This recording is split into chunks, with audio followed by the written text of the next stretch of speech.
Well, this is fourth year with your dad, and I know when you first took the job, there was,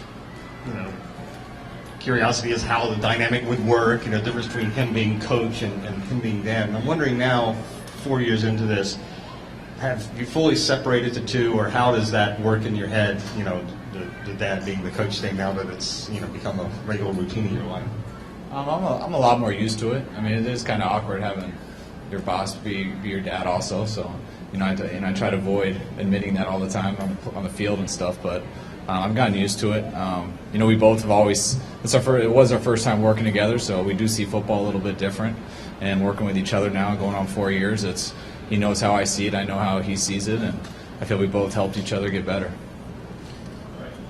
What improvements have you seen in Robert since this all started and kind of since camp started, and what work do you think still is ahead of him that you want to see out of him? It's just a process of getting back. Anybody who has an injury, Robert works as hard as you can work. You can't work harder than that. He's done his rehab the right way, and that's why he's been able to come back so much earlier than expected. But now it's just the grind of getting back and getting the rust off and get him as many reps as possible without jeopardizing anything, and he's doing that. He's got 7-on-7 reps, and you always, when you're off for a while, you start off rusty, and he got better each day. Yesterday was his first day of team reps. Today was his second, and I thought today was a lot better than yesterday. So, he's getting his health back, and now it's just about getting the rust back and trying to get those reps. What's better about today compared to yesterday? I think it was a better practice all around for everybody, first of all, and it just seemed more crisper, and I thought he did a better job. I'll look at the film when I get up, but it just seemed better. Do you sense he was set back by missing the offseason? Anytime anybody's hurt, especially going into your second year, there's a lot of things you really want to work on as a coach and as a player. And when somebody's hurt, you can work on that stuff mentally. You can watch the film and study everything, but that position's a lot about muscle memory and changing your body and how it moves and just going through reps and stuff, and you don't get those reps when you're hurt. But Robert's done as good of a job as you can of taking the mental reps, and I think, having a whole off-season to study film and watch, I think he sees the game better, and now it's just about getting those reps so he physically can adjust to what I think his brain's seeing things a little bit better. Seeing Roy run like he did in Nashville reminded a lot of us of 2011. When you look at what he can do in this offense that he wasn't really a part of last season, how can he change some of what you're able to do and just some of the wrinkles in the backfield with multiple backs? Yeah, I was real excited about Roy. He's been good. He's looked healthy since he's came back, and he showed that to all you guys versus Tennessee. He helped us a lot his rookie year, and we didn't get him last year because he wasn't healthy. You could see, he fought it all through training camp. Even when he was trying to play, he wasn't the same guy, and he looked like the guy that we know and that you guys have seen last week during that game. So, Roy's a legit back. He can help us a lot. He can do a little bit of everything. He's a little different than Alf. He is a bit, he's definitely a faster running back than Alf. He's good out of the backfield. He's got good hands, and I think he can really complement Alf and help him out. When you look at Robert, sometimes guys have an injury, they start to compensate for that injury, lead to some bad mechanics. Did he develop anything that you could get rid of, or was it not many games where he really had that chance to develop bad mechanics, or some bad habits, I guess? No, I think it actually, and we'll see, but I think it can help him a little bit too. It's got to slow him down. He just can't come out there and just go as hard as he can, and he's slowing everything down and really focused on his technique and focused on his mechanics. I think he worked at that throughout his whole rehab session, and he's trying to carry it over to the field now, and I see it getting better, and I think it will get better each week, and hopefully we'll get him ready for that first week. Kyle, how will you guys simulate the conditions he'll be under, presumably in week one against the Eagles, in the practices 11 on 11 in terms of a pass rush, in terms of him obviously not facing contact, and some of the moves or some of the things he might have to do to avoid a pass rush? I think that's been the goal. That's why we didn't want to throw him in right away. That was really his first thing yesterday. Our practices are full go. Nobody tackles the quarterback anywhere in the NFL. Most colleges, they don't either. So, you can't simulate him actually getting tackled and taken to the ground. But our guys rush pretty hard. And you got to guys get stepped on all the time in there, even though guys aren't hitting them. You saw what happened to Brady yesterday. That happens a lot in football. And so you do have to move and react even when they're not hitting you. And I think that's why the head coach was so hesitant to get him out there right away in those team drills. But, you get him out in practice, you can simulate a lot. No, we're not going to take him to the ground and tackle him, but you definitely have to move. You definitely have to react just to move in the pocket and make the reads. You're about to complete your first training camp in Richmond. How would you evaluate it? How was Richmond as a host and the facility? Just talk about being here. I loved being here. I haven't been away for training camp since my first 2 years in the league at Tampa Bay. At Houston, we stayed home.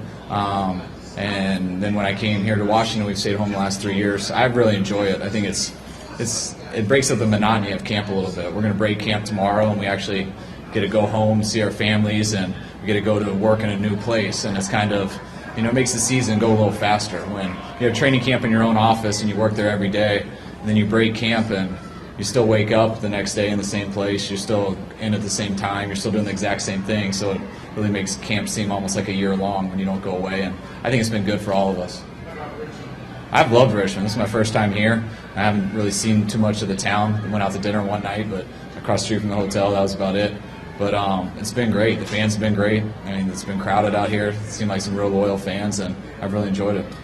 As the offensive coordinator, you're obviously sort of the middleman between Robert and the coach, two very headstrong personalities, I might add. You got one who's chomping a bit to play, the other saying, hey, we're going to ease you along, we got to go. As Robert's sort of confidant, are you part of that sort of restraining, say, hey, Robert, let's, we got a plan, or you sort of help explain that to him? Not really. My goal is to try not to be the middleman. I mean, middleman mess things up. I'd rather those two communicate to each other. But I understood his frustration. I'm just as frustrated. The whole team, everybody wants him out there. You're starting quarterback. We all want him out there to play, and it's hard. I mean, me being young and everything, I want him out there the very first day. But I don't have as much experience in this, and the main thing is we can't risk getting him hurt. And as hard as it is, as frustrating it is for him, myself, the head coach, every player out here, it's what we got to do. We got to keep him healthy, and that's the most important thing, and make sure he's definitely ready to get out there. And I think we've been smart about that. Kyle, I know you said that the pass rushers are full go, and even in practice. Have you noticed yet our G3 have to make an off-schedule move to kind of avoid someone who's coming at him? I haven't. Not on drop-back plays. I mean, we haven't. He's been able to get the ball out and get rid of it. He hasn't broken the pocket, but I think we had 2 keepers with him today, or bootleg, whatever you guys want to call it, where he's faking outside zone and running the other way. So he had some design scrambles, but he hasn't. I don't think he's been able to get rid of the ball before breaking the pocket and drop-back plays. One way, obviously you want him to evolve as a passer, not being able to get out there in OTAs. You talk about the mental reps. What were some other ways to help him grow as a passer without just the mental reps or anything that you could, that you can see the evolution in his game? What other things did you do in the offseason to help with that? Oh, yeah, I mean, we tried to work on the drills and stuff. We couldn't do that as early as we wanted. We've been doing it more here in training camp since he got back. We've hit the drills hard when he was just doing 7-on-7 and those first couple weeks when he wasn't doing it. So we've been drilling the same stuff. I think he works on it a ton with our trainers throughout his rehab. But all you can really do besides the mental stuff when a guy's hurt is you do as much physical drills as you can, but we haven't been able to do too much until now.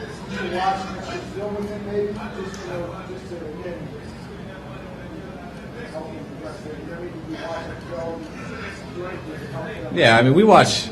It's hard for me to say we watch extra film. I feel like we watch as much film with those guys as we can. So for us to say we did a lot more because he was injured isn't totally true, because you watch everything. I mean, we watch it again and again. Now, he can't go out himself and watch himself through OTAs and practice reps, but he gets to learn watching the other guys too who take those reps. And you try to intercut stuff in the season to try to show, how this play looked at practice, how it looked in the season, and so he can evaluate and put himself in those situations so he knows when he gets back what he's got to work at. Trent's been practicing with that club on his wrist, and there are times when it seems like he's in pain. Do you think, can he be effective at this current condition that he's in right now, you think? Well, I mean, you obviously hope he doesn't have to play with the club.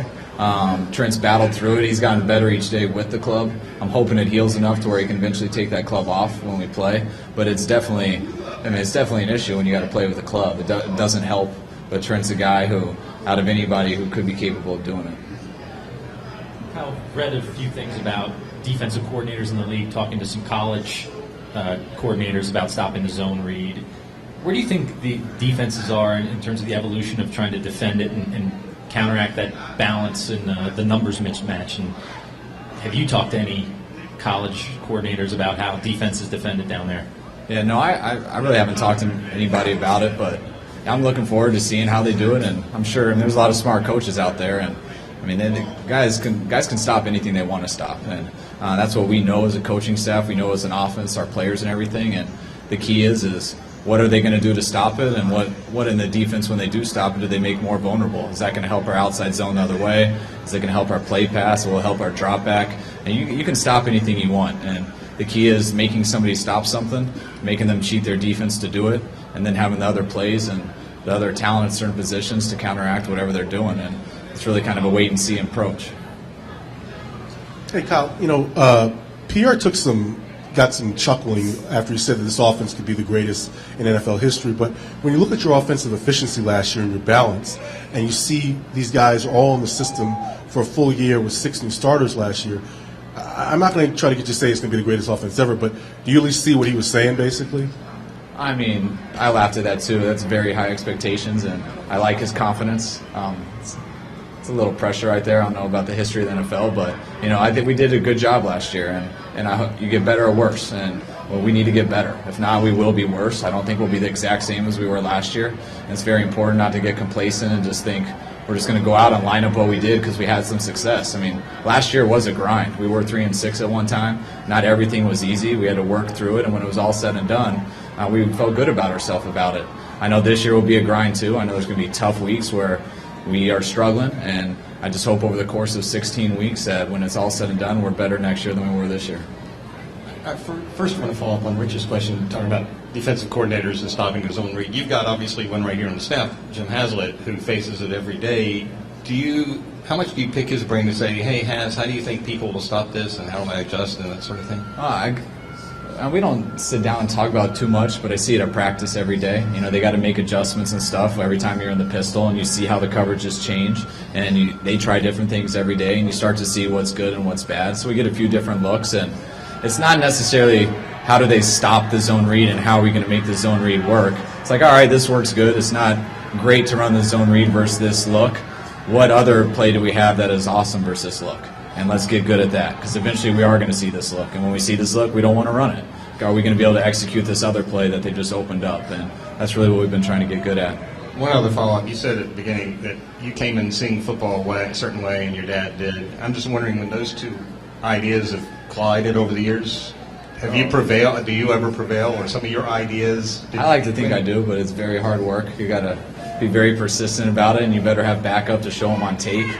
You better be prepared to explain yourself. You can't just say something. But I mean, he's an honest guy, and you guys watch things together, and when things work, he can see it. And same with me. And even though we have some, I think, constructive arguments together, just like most people do, I definitely think it's made me better, and I think it has with him too. Can you give us a little bit of progress report? Your starting offensive linemen are entrenched, but the 3 guys you drafted last year who are seen as backups, I mean, do you know without much game experience how good those guys are at this moment? Compton, Laribas, Geddes. Can you just talk about each of them and how they're progressing? Yeah, I think Laribas ended last year doing real well. He's had a setback this year. He didn't come in OTAs and Offseason as good a shape as we liked him to, so he's been trying to fight back and to get into shape, so that set him back. Compton and Geddes have been much better this year than they were last year. I think both of them had probably their best preseason games versus Tennessee than they did all of last year, and I'm really excited about them. Kyle, your dad likes to have a lot of numbers that he sets to the players and says, hey, you can do this. You can take this next step by doing this. Look at what we did last year. Do you set out numbers in your mind of what you would like to do? Just, for instance, points scored this year. I think you guys were at 436 last year. Do you set a number in your mind that, hey, I'd really like to get to this number? Honestly, I don't. I've never really, I obviously want to be at the top in the league in every category. It definitely feels good when you do that and you feel like you're doing something right. But I would have had no idea that number you just said. I don't.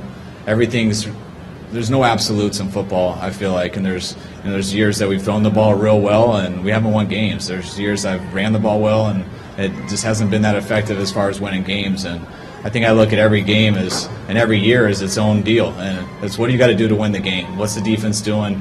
It's not about getting yards. It's definitely about points because you want to win, but you go about different ways of getting those points. And sometimes the defense plays into that, sometimes special teams does, but there's no absolutes in football, and I don't really set goals like that with numbers, but I definitely set goals, and I want to be the best we possibly can be, and never to sell yourself short of that. Thanks, guys. All right, guys.